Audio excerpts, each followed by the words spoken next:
on now. You can't even do this. Look. Long time we were able to get a perfect score.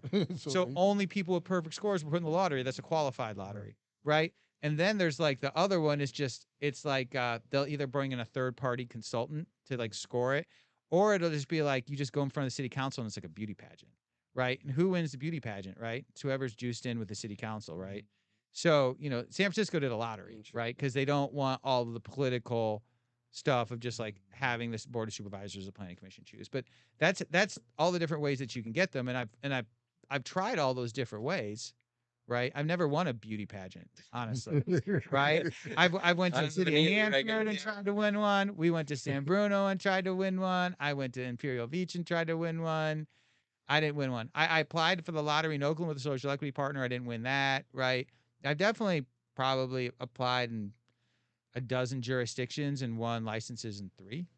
So like percentage wise, out of how many applications you put in, percentage wise, and how many actually went through? Or Well, I guess. I mean, jurisdiction by jurisdiction, it's like like sometimes 30 people apply for 5 licenses, and your odds are really good. Yeah. Sometimes 15,000 people apply for 20. Yes.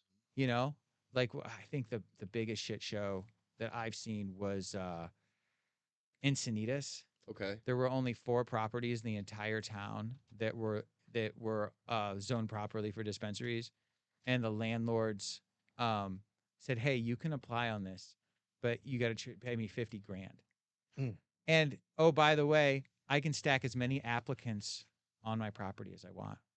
So I think some of these landlords had like 50 people paying $50,000 each to apply, and I think 450 people applied for, I think, 2 or 4 licenses. See, that's robbery. Yep.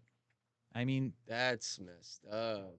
So shit. I didn't apply there. I looked real hard at it, and I'm like, nope, pull the plug on that one. I was going to ask. It's like a fire festival type of scenario, right? Like just brush your teeth. I'm going in. Right. Oh my gosh. I was going to ask what was your biggest accomplishments, but I guess Illinois is about to be your next biggest accomplishment. I mean, I'm proud of what we did here in San Francisco because we blazed the trail, right? And a lot of the mistakes I think that we made in this city were corrected in other jurisdictions, right? And I mean, like from someone who left the state of Illinois because he had a cannabis charge, and then to be able to go back there and open a dispensary in my hometown of Bloomington, Illinois, it's pretty freaking cool, right? But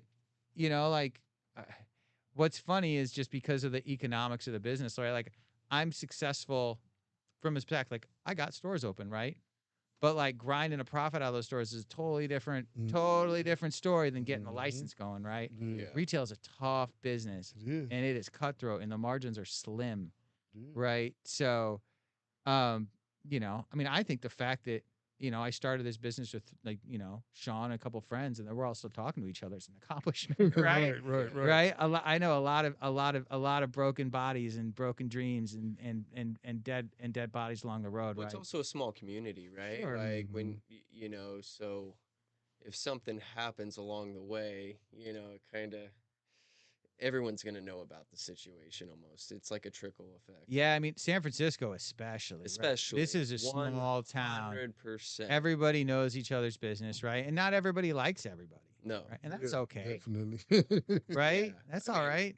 It's all good, but then you won't be in nobody's business. I try, man. I try. Yeah. Well, man, what is your big? I mean, what you got coming up next? I'm sorry. I mean, like honestly, with cannabis, it's such a hard business that I'm having to put lines in other industries. Of course, right? Of course. Real estate's an obvious one because that's like basically what I've been doing is cannabis real estate development. Oh, that's good. Right? Like being able to go in there, and we used to go in there, we would map all the zonings out, and we'd find all these parcels, and that grows more sophisticated. You're building like GIS mapping software to find these parcels, right? At one point, I was working for a firm, and we were tracking 200 jurisdictions across the country and watching these things come up. And so now I'm doing stuff in traditional real estate side. I'm doing stuff in clean energy. One of the things, an interesting crossover because we got really good at grant writing in cannabis. It's essentially kind of grant writing on steroids, right? You find a piece of property, Right. you write this this really complicated license where you got to put all these inputs in. But we found that EV chargers have the same processes, right? So right now there's all this money out there for EV chargers from the state and federal governments, and then there's the same thing, right? Like you're like, find a piece of real estate, write a community benefits plan, right? Like write these different things. So I'm working on that, right? I'm probably spending half my time on cannabis stuff and half my time on other stuff, but it's all like real estate related or Putting together the pay decks. Yep, Yep. all that kind of 100%. stuff, Yep. right? And I think, I mean, that's the spirit of cannabis, right? Like, it's like hustlers and pirates built this industry, Right. right? Let's be real about that. Game. It's a game, right? So it's just kind of taking the skill set you built and seeing, where it can bear fruit, right? Like, I really like the beginning of stuff, right? I like doing development. But it's high risk, high reward, Yeah. right? Like when you talk about that, I mean, I've spent, I think my worst flame, and I'm not gonna tell you where it happened, but I think we spent $400,000 trying to win a license once that we didn't get. Yeah, and it But happens. like you said, you made it. It's another avenue. Sometimes you win, sometimes you lose, right? Another avenue made. As long as you can get up the next morning, and look yourself in the mirror and keep smiling. Kids are all right, I got my health. Yep. Right? Blow another 400. This time you might win. Oh This time God! Never double it. again. Right? Like if you don't learn from your mistakes, I mean, what do they say? Like the definition of crazy is if you make a mistake and you're like, oh, I'm just gonna do this again, and the same thing happens. Like that's the definition of crazy.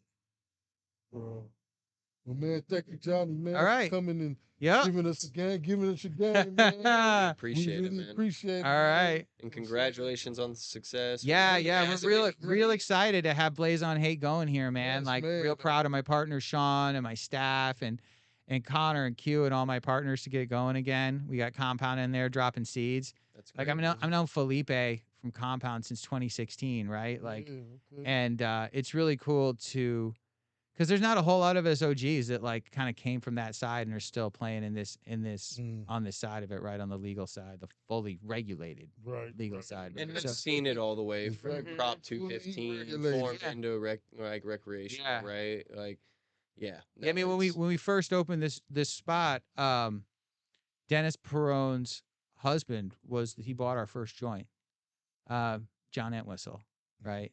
That was pretty cool, That's awesome. right? And the That's work awesome. that I got to give a shout out to the Brownie Mary Democratic Club and all the medical patients out there that made this all possible. Because without them, like this industry it's built on them. So, that and all the pirate growers, man. I got love for all those guys. I do man. too, man. The bootleggers, Yeah. like moonshine, the real moonshine. Yeah. in my opinion. Oh, yeah, first strain Sensi Star, first one I ever did Okay. back in the day. Yeah, and then lots of Maui. Maui. I moved out here in closer to like 2010, 2011. I've lived 6 states, right? But when I came out here, it was all Sour D, Blue Dream, Green Crack, and we were, it was all Sea of Green, blowing that shit up, just colas, and it was just crazy, right? Like it's funny those transitions, right? Mhm. Like, as we move on and it continues, and now we're on to the candies, right? And Candies and cakes. That's what Candies that's and what cakes. They want, right? It's that Brownies. sweetness. But Yeah. I think in time there'll be a shift back, because we've progressed so much. I think people are looking maybe for those old landrace strains or landrace strains. Yeah, like the Durban's the one that never left, right? Yeah. I don't know why, but I've known about Durban poison since I was like 16 years old, right? And like all the other ones, like you got the lamb's bread, or you got like all the other land races, right? Like I don't know, is Maui a land race? I mean, it would have to be because it's designated to that region, right? Right. So to bring it somewhere else would have to be a landrace strain, Yeah. right? But yeah, like those days, I mean, it's crazy, and people forget we wouldn't have the strains we have today unless they were crossed with the stuff from Oh, yeah. before, and they forget about that. So Yeah. so I'm stoked. I'm interested. I can't wait to see what this whole cannabis industry brings toward us, in the future. And congratulations to anyone who's still out there grinding. Yeah, keep the faith. Keep it up. You know, I mean, the ones who are keep motivated and keep it going, you'll see the end soon, and at least you'll be there. You know, don't give up yet. So Yeah, I mean, you never know. Rescheduling could happen. yeah, Biden needs the votes this fall. I mean, Right? come on, guys. You know? so yeah, we appreciate you coming talking right. with us, man. Thanks, Thank you guys. so much. Thanks for the opportunity. Of Appreciate you course. guys coming out and supporting Always, the Johnny, grand man, reopening it's of Blaze on all Haight. And we'll All right. see you on We 420. definitely gonna stay supporting. All right. Cool, boys. All right. Cheers. Come on now, you can't even do this. Look.